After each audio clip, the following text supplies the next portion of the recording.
নমস্কাৰ সকলোকে এলপিএনএমই sir YouTube চেনেললৈ স্বাগতম জনাইছো। আজি আমি সমাধান কৰিম ক্লাস 7 ৰ গণিত কিতাপখনত থকা যি অনুশীলনী এক দিয়া আছে তাৰে প্ৰশ্নখিনি আজি আমি সমাধান কৰিম। যদি তোমালোকে মোৰ কৰিছা অহা 1.1 ৰ পৰা 1.10 লৈকে যদি ভিডিও কিটা চাইছা তেতিয়া হলে তোমালোকে অতি সহজে অনুশীলনী একৰ প্ৰশ্নখিনি সমাধান কৰিব পাৰিবা।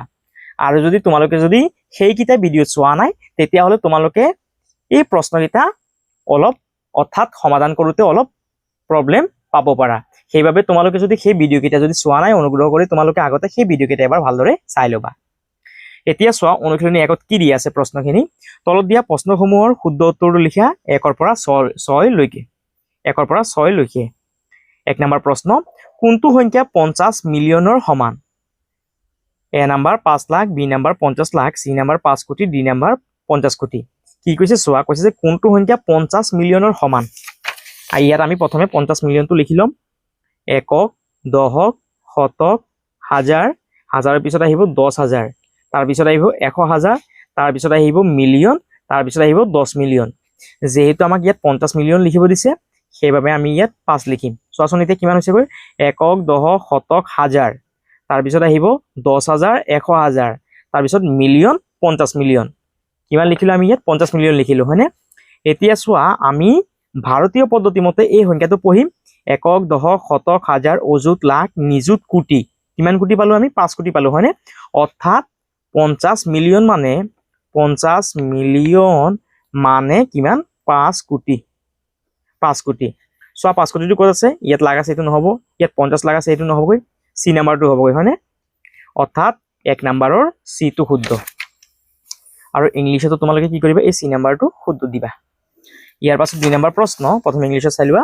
Which number is 1,50,307? আৰু চোৱা অসমীয়াত কি কৈছে, কোনটো সংখ্যা 1,50,307 হ'ব? গন্তি কৰি চোৱাচোন। একক, দশক, শতক, হাজাৰ, একক, দশক, শতক, হাজাৰ, 10,000, 100,000, 1 মিলিয়ন। ইয়াত মিলিয়ন হয়নে। কিমান আছে? 1,50,307। কিমান লাগে আমাৰ? 1,50,307। তাৰ মানে এইটোৱে শুদ্ধ হ'বগৈ। 2ৰ এইটোৱে শুদ্ধ হ'বগৈ। ইয়াত চোৱা কিমান আছে? একক, দশক, শতক, হাজাৰ, 10,000, 100,000, 100,000, ইয়াৰ পিছত মিলিয়ন, 10 মিলিয়ন। ইয়াত কিমান আছে? 10 মিলিয়ন আছে, এইটো নহ'বগৈ। ইয়াত কিমান আছে চোৱা, একক, দশক, শতক, হাজাৰ, 10,000, 100,000, ইয়াৰ পিছত মিলিয়ন, 1 মিলিয়ন। ইয়াত আছে 500,000 আছে। যেহেতু আমাক কৈছে 50,000 তাৰ মানে এইটো নহ'বগৈ। ইয়াত চোৱা কিমান আছে? একক, দশক, শতক, হাজাৰ, 10,000, 100,000, অৰ্থাৎ ইয়াত কিমান আছে? 150,000 আছে, তাৰ মানে এইটো নহ'বগৈ। 2ৰ বাবে এ নাম্বাৰটো শুদ্ধ হ'বগৈ। আৰু ইংলিছতো তোমালোকে এইটো বাছি ল'বা। ইয়াৰ পাছত চোৱা 3 নম্বৰ প্ৰশ্ন, which of the following number is the difference of the place value of 8 and 6 in the number একক, দশক, শতক, হাজাৰ, অযুত, লাখ, 79,81,654। আৰু চোৱা অসমীয়াত কি কৈছে, তলত দিয়া কোনটো সংখ্যা 79,81,654 সংখ্যাটোত থকা 8 আৰু 6ৰ স্থানীয় মানৰ পাৰ্থক্য হ'ব। প্ৰথমে সংখ্যাটো লিখি লওঁ, 79,81,654। ইয়াত কিমান আছে? 8 আছে হয়নে। এতিয়া ইয়াত যে 8 আছে, 8ৰ স্থানীয় মানটো কিমান চোৱাচোন। একক, দশক, শতক, হাজাৰ, কিমান হ'বগৈ? 80,000 হ'বগৈ। 8ৰ 8টো লিখিলো। 8ৰ পিছত যেহেতু কেইটা সংখ্যা আছে? 4টা, এইকাৰণে ইয়াত 4টা আমি 0 দিলো। অৰ্থাৎ 8টোৰ স্থানীয় মানটো কিমান? 80,000। আৰু ইয়াত কৈছে যে এতিয়া 6ৰ স্থানীয় মান, 6ৰ স্থানীয় মানটো কিমান হ'বগৈ? একক, দশক, শতক, কিমান হ'বগৈ? 600 হ'বগৈ। 6ৰ 6 লিখিলো। 6ৰ পিছত যেহেতু দুটা সংখ্যা আছে তাৰ মানে ইয়াত কি দিম আমি? দুটা 0 দিম। 8ৰ স্থানীয় মানটো হৈছে গৈ 80,000 আৰু 6ৰ স্থানীয় মানটো হৈছে গৈ 600। এতিয়া ইয়াত কৈছে যে পাৰ্থক্য হ'ব। পাৰ্থক্য মানে আমি বিয়োগ কৰিব লাগিব। 8,000ৰ পৰা আমি 600টো বিয়োগ কৰিম। 8,000ৰ পৰা 600টো বিয়োগ কৰা। 0 পৰা 0 গ'লে 0, 0 পৰা 0 গ'লে 0, 0 পৰা 6টো বিয়োগ কৰিব নোৱাৰি। আগৰ ঘৰটোৰ পৰা ইয়াত 1 এটা ধাৰ কৰিলে 10 হ'ব। আকৌ ইয়াৰ পৰা ইয়াত 1 এটা ধাৰ কৰিলে 10 হ'ব। 10ৰ পৰা 6 গ'লে 4, ইয়াত 10 আছিলে 1 এটা গুচি গ'ল, ইয়াত আছে কিমান? 9। ইয়াত 8 আছিল, যেহেতু 1 এটা গুচি গ'ল, ইয়াত আছে কিমান? 7। অৰ্থাৎ চোৱা আমি কিমান পালো? 79,400। চোৱাচোন এইটো ক'ত আছে? বি নাম্বাৰটোত আছে হয়নে। তাৰ মানে বি নাম্বাৰটো শুদ্ধ হ'বগৈ 3ৰ। ইয়াতো কি কৰিবা? বি নাম্বাৰটোত শুদ্ধ চিন দিবা। ইয়াৰ পাছত 4 number, the difference between the largest and the smallest number, those approximate value to nearest 10 is 520. আৰু চোৱা অসমীয়াত কি কৈছে, নিকটতম 10লৈ আসন্নমান কৰি 520 হিচাপে পোৱা 520 হিচাপে পোৱা আটাইতকৈ ডাঙৰ আৰু আটাইতকৈ সৰু সংখ্যা দুটাৰ পাৰ্থক্য কি?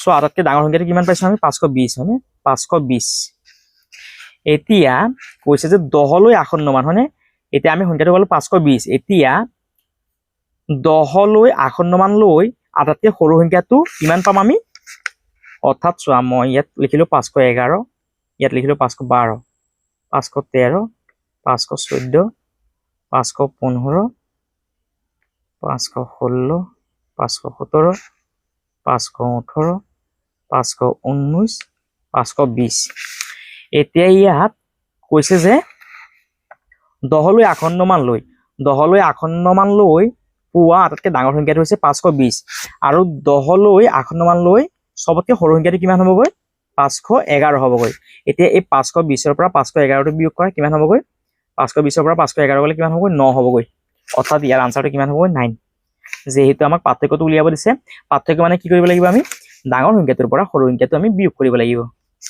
সো ইয়াত কি কৈছে আকবাৰ বুজি লোৱা নিকটতম 10 লৈ আসন্ন মান কৰি 520 হিচাপে পোৱা আমি সংখ্যাটো কিমান পালো 520 হয়নে 520 হিচাপে পোৱা আটাইতকৈ ডাঙৰ সংখ্যাটো পাই গ'লে আমি 520 আৰু আটাইতকৈ সৰু সংখ্যাটো কিমান হ'বগৈ 511 এতিয়া 520 ৰ পৰা 511 টো বিয়োগ কৰা কিমান হ'বগৈ 9 হ'বগৈ হয়নে অৰ্থাৎ ইয়াৰ আনসাৰটো 9 হ'ব ইয়াৰ পাছত 5 নম্বৰ প্ৰশ্ন how many hundreds are there in the number 35,472 আৰু সো অসমীয়াত কি কৈছে 35,472 সংখ্যাটোত কিমানটা শতক আছে শতক মানে 100 অৰ্থাৎ 35,472 সংখ্যাটোত কিমানটা 100 আছে এটো আমি কেনেধৰণে উলিয়াম 35472 যেহেতু 100 লগত দুটা 0 থাকে সেইভাবে এই দুটা সংখ্যা এৰি দিয়া সো কিমান পালো আমি 354 অৰ্থাৎ 35,472 ৰ লগত 354 টা কি আছে 100 আছে 354 কত আছে ইয়াত হয়নে এইটো শুদ্ধ হ'বগৈ তোমালোকে এইটো বেলেগ নিয়মতো কৰি দিব পাৰা 35,472 টো 100 দি হৰণ কৰি দিয়া এতিয়া 100 এই 354 কেবাৰ যাব 3 বাৰ 103 গুণ 300 বিয়োগ কৰা 5 টো তলত নমাই দিয়া 4 টো তলত নমাই দিয়া 7 টো তলত নমাই দিয়া 2 টো তলত নমাই দিয়া এতিয়া 100 এই 547 কেবাৰ যাব 5 বাৰ 105 গুণ কিমান 500 4 টো তলত নমাই দিয়া 7 টো তলত নমাই দিয়া 2 টো তলত নমাই দিয়া এতিয়া 100 472 কেবাৰ যাব 4 বাৰ 104 গুণ 400 বিয়োগ কৰা 2 টো তলত নমাই দিয়া 7 টো তলত নমাই দিয়া ইয়াত চোৱা কি আছে 100 কে কম আছে হয়নে আৰু নাযায় অৰ্থাৎ চোৱা এই সংখ্যাটোত 100 কেবাৰ আছে 354 টাইমছ আছে সেইভাবে ইয়াৰ আনসাৰটো হ'ব 354 আৰু ইয়াতো কিমান হ'বগৈ 354 হ'বগৈ ইয়াৰ পাছত 6 নম্বৰ এই ভলান্টাৰী organisation but 240 chart papers for 232 student to conduct a drawing competition among the student of a school which of the following methods was used by the organization আৰু সো অসমীয়াত কি কৈছে কোনো এখন বিদ্যালয়ৰ শিক্ষাৰ্থীৰ মাজত চিত্ৰাঙ্কন প্ৰতিযোগিতা অনুষ্ঠিত কৰাৰ কাৰণে স্বেচ্ছাসেৱী সংগঠন এটাই 232 জন শিক্ষাৰ্থীৰ বাবে ষ্টুডেন্ট কিমান আছিল 232 আছিল 232 জন শিক্ষাৰ্থীৰ বাবে 240 খন চাৰ্ট পেপাৰ কিনিলে লৰা ছোৱালী আছিল 232 কিন্তু চাৰ্ট পেপাৰ কেইখন কিনিলে 240 খন সংগঠনটোৱে তলত দিয়া কোনটো পদ্ধতি ব্যৱহাৰ কৰিলে সঠিক মান সঠিকটো নহব ষ্টুডেন্ট আছিল 232 কিন্তু আনিছিল 240 তাৰ মানে সঠিক এটো নহবগৈ সঠিক মানটো নহব বি নাম্বাৰ 10 স্থানলৈ আসন্ন মান এটো নহবগৈ সি নাম্বাৰ ওপৰৰ নিকটতম আসন্ন মান 232 ৰ ওপৰৰ নিকটতম যোনটো আসন্ন মান হেতু কিমান 240 অৰ্থাৎ এই সি নাম্বাৰটো শুদ্ধ হ'বগৈ ওপৰৰ নিকটতম আসন্ন মান আৰু ইয়াত হ'বগৈ আপাৰ নিয়াৰেষ্ট এপ্ৰক্সিমেট ভ্যালু এটো হল 6 নম্বৰটোৰ উত্তৰ হ'ব ইয়াৰ পাছত 7 নম্বৰ প্ৰশ্ন 2024 চনত আইসিসিৰ দ্বাৰা আমেৰিকা যুক্তৰাষ্ট্ৰ আৰু ৱেষ্ট ইণ্ডিজত অনুষ্ঠিত টি20 বিশ্বকাপত ভাৰত দ্বিতীয়বাৰৰ বাবে জয়ী হয় সেই সময়ত প্ৰতিযোগিতাখনৰ মুঠ পুৰস্কাৰৰ ধনৰাশি ভাৰতীয় মূল্যত প্ৰায় 93 crore 74,62,500 টকা আছিল এ নম্বৰ প্ৰশ্ন এই ধনৰাশি ভাৰতীয় স্থানীয়মান পদ্ধতি আৰু আন্তৰ্জাতিক স্থানীয়মান পদ্ধতি অনুসৰি কমাৰ ব্যৱহাৰ কৰি কমা বহাব দিছে আৰু আখৰেৰে লিখা সো কেনেধৰণে কৰিবা নাম্বাৰ 7 ৰ এ নাম্বাৰৰ সলিউশন ভাৰতীয় স্থানীয় স্থানীয় মান পদ্ধতি প্রথমে সংখ্যাটো লিখা 937462500। এতিয়া আমি এই সংখ্যাটোত কমা বহাব লাগিব। ভাৰতীয় পদ্ধতি মতে আমি কি কৰিম, প্ৰথমে 3টা কৰি এৰি পেলাই কমা দিম, তাৰপিছত 2টা কৰি এৰি পেলাই কমা, আকৌ 2টা কৰি এৰি পেলাই কমা দিম। এইটো আমি কমাটো বহালো ভাৰতীয় পদ্ধতি মতে। এতিয়া এই সংখ্যাটোক আখৰে লিখিব লাগিব। কিমান আছে চোৱা, একক, দশক, শতক, হাজাৰ, অযুত, লাখ, নিযুত, কোটি। কিমান কোটি আছে? 93 হয়নে? অৰ্থাৎ কিমান? 93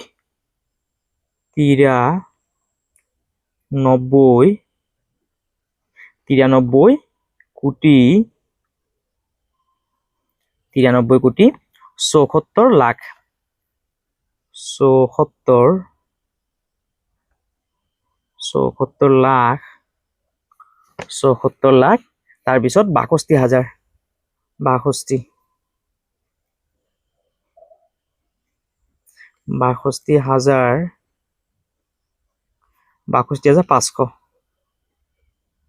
500 এইটো হৈ গ'ল আমাৰ অসমীয়াত উত্তৰটো।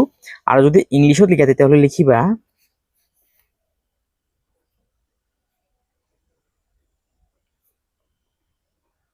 প্ৰথমে 3টা কৰি এৰি পেলাই কমা দিয়া, তাৰপিছত 2টা কৰি এৰি পেলাই কমা দিয়া, আকৌ 2টা কৰি এৰি পেলাই কমা দিয়া।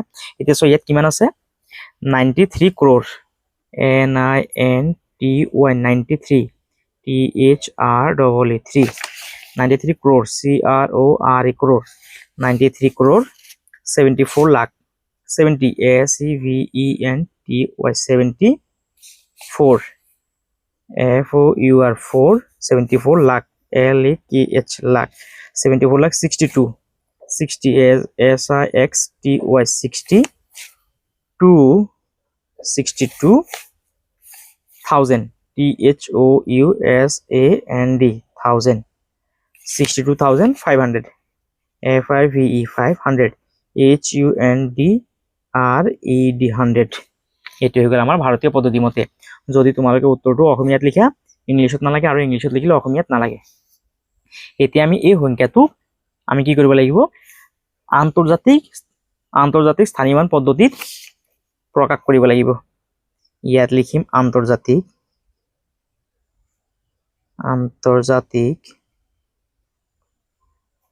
স্থানীয়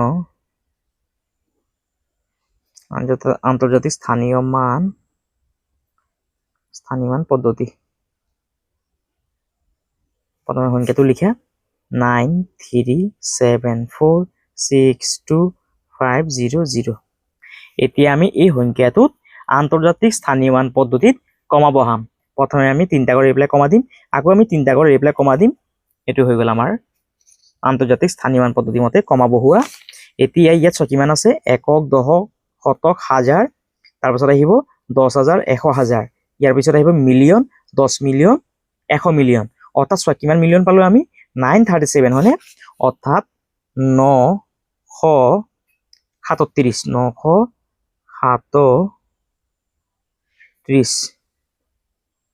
937 কি পালো আমি? মিলিয়ন হয়নে? Million 937 million. তাৰপিছত কিমান পালো আমি? 462,000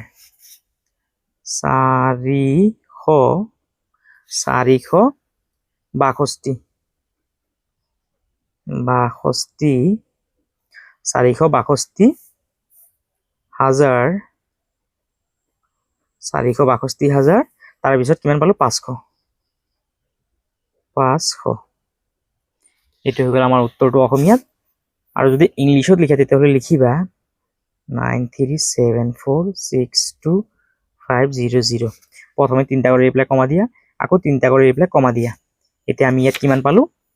900 হয়নে? 900 HUND 937 মিলিয়ন 937 মিলিয়ন। ঠিক আছে, 900 HUNDRED 100 937 30 THIRTY 37 SEVEN 7 37 million 937 million. তাৰপিছত 462 4 HUNDRED 460 SIXTY 60 2000 THOUSAND 1000 ইয়াৰ পিছত আছে 500 FIVE 500 HUNDRED 100 এইটো হৈ গ'ল আমাৰ উত্তৰটো ইংলিছত যদি তোমালোকে অসমীয়াত লিখা তেতিয়াহ'লে ইংলিছত আৰু লিখিব নালাগে আৰু যদি ইংলিছত লিখা তেতিয়াহ'লে অসমীয়াত লিখিব নালাগে আৰু এইটো হৈ গ'ল আমাৰ 7ৰ এ নাম্বাৰটোৰ উত্তৰ ইয়াৰ পাছত চোৱা বি নাম্বাৰটো কি কৈছে এই ধনৰাশি বিস্তৃত ৰূপত লিখা চোৱা কেনেধৰণে কৰিবা বি নাম্বাৰৰ সলিউশন প্ৰথমে চাই সংখ্যাটো লিখি লোৱা 937462500 এতিয়া আমি এই সংখ্যাটোক বিস্তৃত ৰূপত লিখিম প্ৰথমে 9 আছে 9 লিখা যেতিয়া আমাক বিস্তৃত ৰূপত লিখিব দিব তেতিয়া আমি সংখ্যাটোৰ লগত কি কৰিম এক এটা প্ৰথমে পূৰণ কৰি লম এতিয়া এই 9 ৰ পিছত কেইটা অংক আছে চোৱাচোন 1 2 3 4 5 6 7 8 যেহেতু ইয়াত 8টা অংক আছে সেইবাবে একটোৰ লগত 8টা 0 লিখি দিয়া 1 2 3 4 5 6 7 8 এতিয়া প্লাস চিন দিয়া ইয়াত 3 3 লিখা আৰু এতিয়া 3 ৰ পিছত কি কৰিবা এক এটা পূৰণ কৰি দিবা এতিয়া এই 3 ৰ পিছত কেইটা অংক আছে 1 2 3 4 5 6 7 ইয়াত কি কৰিবা 7টা 0 দিবা 1 2 3 4 5 6 7 প্লাস তাৰ পিছত কিমান আছে 7 7 ৰ লগত এক এটা পূৰণ কৰা 7 ৰ পিছত কেইটা অংক আছে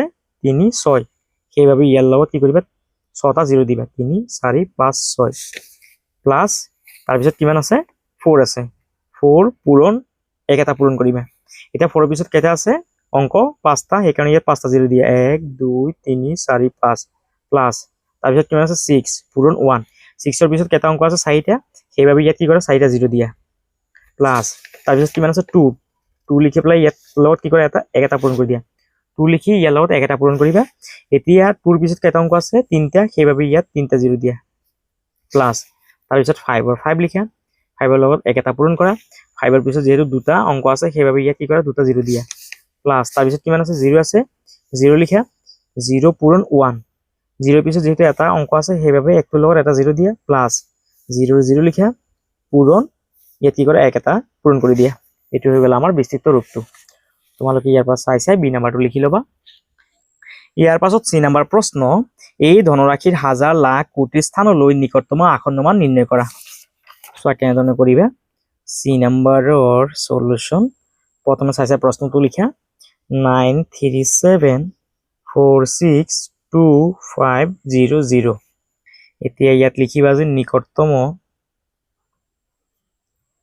নিকটতম আমাক কি উলিয়াব দিছে হাজাৰ হয়নে ইয়াত লিখিবা হাজাৰ নিকটতম হাজাৰ আৰু ইংলিশত লিখিবা NEAREST nearest 1000 THOUSAND 1000 এতিয়া চোৱা ইয়াত হাজাৰ ক'ত আছে একক দশক শতক হাজাৰ 10000 অৰ্থাৎ চোৱা কিমান পালো আমি 62500 এতিয়া এই 62500 সংখ্যাটো 62000 ৰ ওচৰত হ'ব নে 63000 ৰ ওচৰত হ'ব নিশ্চয় 63000 ৰ ওচৰত হ'ব সেইবাবে আমি ইয়াত উত্তৰটো লিখিম 9374 6 ৰ 6 হ'বগৈ আৰু এই 2 টো কি হৈ যাবগৈ 3 হৈ যাবগৈ তাৰ পিছত ইয়াত এটা 0 দিয়া আৰু ইয়াত দুটা 0 লিখি দিয়া অৰ্থাৎ এইটো হৈ গ'ল আমাৰ আনসাৰটো ইয়াৰ পাছত কি কৈছে চোৱা কৈছে যে নিকটতম লাখ ইয়াত লিখিবা যে নিকটতম লাখ আৰু ইংলিশত লিখিবা নিয়াৰেস্ট NEAREST নিয়াৰেস্ট লাখ LAKH লাখ এতিয়া লাখটো ক'ত আছে চোৱাচোন একক দশক শতক হাজাৰ অযুত লাখ 10 লাখ অৰ্থাৎ কিমান পালো 74 হয়নে 7462500 এতিয়া চোৱা ইয়াত কিমান আছে একক দশক শতক হাজাৰ অযুত লাখ কিমান আছে 74 লাখ 62500 এতিয়া এই 62000 সংখ্যাটো 74 লাখৰ ওচৰত হ'ব নে 75 লাখৰ ওচৰত হ'ব 62000 সংখ্যাটো 75 লাখৰ ওচৰত হ'ব সেইবাবে ইয়াৰ আনসাৰটো হ'ব গৈ 937 7 ৰ পিছত কি হৈ যাব ইয়াত 4 টো কি হৈ যাব 5 হৈ যাব গৈ আৰু বাকিখিনি কি কৰা এইখিনি 0 লিখি দিয়া কেটা হ'ব গৈ 1 2 3 4 5 1 2 3 4 5 এটো হৈ গ'ল আমাৰ উত্তৰটো ইয়াৰ পাছত কি উলিয়াব দিছে কোটিৰ স্থানলৈ হয়নে ইয়াত আমি লিখিম নিকটতম কোটি আৰু এই সংখ্যাখিনিত ভাৰতীয় পদ্ধতি মতে কমা বহুৱাই দিয়া 3টা কৰি পেলাই কমা দিয়া 2টা কৰি পেলাই কমা দিয়া আকৌ 2টা কৰি পেলাই কমা দি দিয়া ইয়াতো 3টা কৰি পেলাই কমা দিয়া 2টা কৰি পেলাই কমা দিয়া আকৌ 2টা কৰি পেলাই কমা দি দিয়া নিকটতম কোটি আৰু ইংলিছত লিখিবা nearest NEAREST nearest crore CRORE crore এতিয়া কোটিটো ক'ত আছে চোৱাচোন একক দশক শতক হাজাৰ অযুত লাখ নিযুত কোটি 10 কোটি কিমান আছে চোৱা 93 কোটি 74 লাখ এতিয়া এই 74 লাখ সংখ্যাটো 93 কোটিৰ ওচৰত হ'ব নে 94 কৰোৰৰ ওচৰত হ'ব নিশ্চয় 94 কৰোৰৰ ওচৰত হ'ব হয়নে সেইবাবে ইয়াত কিমান হ'বগৈ 9 এই 3 টো কি হৈ যাব 4 হৈ যাবগৈ আৰু বাকি চোৱা ইয়াত কেটা অংক আছে 1 2 3 4 5 6 7 সেইবাবে 4 পিছত 7টা কি কৰা 0 দি দিয়া 1 2 3 4 5 6 7 এটো হৈ গেল আমাৰ উত্তৰটো এতিয়া 3টা কৰি পেলাই কমা দিয়া আকৌ 2টা কৰি পেলাই কমা দিয়া আকৌ 2টা কৰি পেলাই কমা দিয়া এটো হৈ গেল আমাৰ সি নাম্বাৰটোৰ উত্তৰ এতিয়া 8 নম্বৰ প্ৰশ্ন 1 5 6 আৰু 8 আটাইকেইটা অংক ব্যৱহাৰ কৰি অংকৰ পুনৰাবৃত্তি নকৰাকৈ এনে এটা সংখ্যা গঠন কৰা যেটো সংখ্যাৰ শতক স্থানলৈ আসন্নমান 6500 আৰু হাজাৰ স্থানলৈ আসন্নমান 7000 হয় অৰ্থাৎ কেনেধৰণে কৰিম 8 নম্বৰৰ সলিউশন কৈছে যে সংখ্যাৰ শতক স্থানলৈ আসন্নমানটো কিমান হ'ব লাগিব 6500 হ'ব লাগিব যেহেতু 6500 হ'ব লাগিব সেইবাবে আমি প্ৰথমে 8 টো লিখিব নোৱাৰিম 8 টো যদি প্ৰথমে আমি যদি লিখি দিও তেতিয়াহলে কিমান হৈ যাব 8000 হৈ যাব হয়নে সেইবাবে 8 টো নহবগৈ যেহেতু আসন্নমানটো 6500 হ'ব লাগিব সেইবাবে প্ৰথমে আমি কিমান লিখিব লাগিব 6 লিখিব লাগিব তাৰ পিছত যেহেতু 5 আছে সেই কাৰণে আমি ইয়াত 5 লিখিব লাগিব এতিয়া আমি 6 লিখিলো আৰু 5 লিখিলো এতিয়া আমি 1 লিখিম নে 8 লিখিম ইয়াত যদি আমি 1 লিখো ইয়াত যদি 8 লিখো তেতিয়াহলে সো কিমান পালো আমি 6518 এতিয়া এই 6518 সংখ্যাটো 6500 ৰ ওচৰত হ'ব নে 6600 ৰ ওচৰত হ'ব নিশ্চয় 6500 ৰ ওচৰত হ'ব হয়নে এটো ঠিক আছে আৰু আমাৰ কিমান হ'ব লাগিছিল আসন্নমানটো 6500 হ'ব লাগিছিল তাৰ মানে এটো ঠিক আছে আৰু হাজাৰ স্থানলৈ আসন্নমান 7000 হ'ব একক দশক শতক হাজাৰ কিমান আছে 6500 যদি আমি এই সংখ্যাটোক যদি হাজাৰলৈ যদি আসন্নমানলৈ পৰিৱৰ্তন কৰো 6518 সংখ্যাটো 6000 ৰ ওচৰত হ'ব নে 7000 ৰ ওচৰত হ'ব 6518 সংখ্যাটো 7000 ৰ ওচৰত হ'বগৈ আৰু ইয়াত কি কৈছে হাজাৰ স্থানলৈ আসন্নমানটো 7000 হ'ব তাৰ মানে আমাৰ আনসাৰটো কিমান হ'বগৈ 6518 এটো হ'ল আমাৰ 8 নম্বৰটোৰ উত্তৰ ইয়াৰ পাছত 9 নম্বৰৰ সলিউশন